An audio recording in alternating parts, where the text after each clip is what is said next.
সবাই বলছে এই গল্পটা পরিবার নিয়ে দেখার মতো। আমার কাছে মনে হয় আমাদের গল্পটা এতটা স্ট্রং যে দর্শকরা খুব ইজিলি এটা কানেক্ট করতে পারছে। নায়ককে ভালোবাসে বিধায়, নায়কের একটা ফ্যান আছে বিধায় আমার মনে হয় যে আরও মানুষ ছুটে আসছে, এতদিন পর তার একটা কামব্যাক হয়েছে, নতুন চরিত্রে তাকে নতুন রূপে মানুষ দেখতে পাচ্ছে। সেই জন্যই শুধু যে মন্দিরার জন্য আমি তো মাত্র এসেছি ইন্ডাস্ট্রিতে, কতজন মানুষ আমাকে এখনও চেনে জানে বা ভালোবাসছে, অফকোর্স আমি ডিনাই করব না, কিন্তু অফকোর্স আমাদের যেই মেইন পার্সন আরফিন শুভ, তার জন্যই আসলে দর্শক আসছে। আমাদের প্রচুর দর্শক বাড়ছে এবং ডে বাই ডে প্রচুর প্রশংসা পাচ্ছি।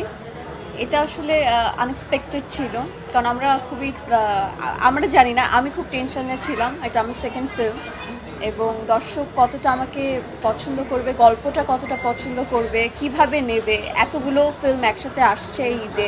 তো সব কিছু নিয়ে টেনশনটা থাকাটা খুব স্বাভাবিক, কিন্তু দর্শকের ডে বাই ডে যেই পরিমাণে আমাদের দর্শক বাড়ছে, শো বাড়ছে, হাউসফুল হচ্ছে, আমি আজকেও দর্শকের সাথে বসে কিছুক্ষণ সিনেমাটা উপভোগ করেছি এবং শেষে তারা যেই পরিমাণে আমাদের সকলকে প্রতিক্রিয়া জানিয়েছে, এত পজিটিভভাবে তারা কথা বলছে, প্রশংসা করছে এবং গল্পটা তারা বারবারই একটা কথা বলছে যে আগে কেন আসেনি।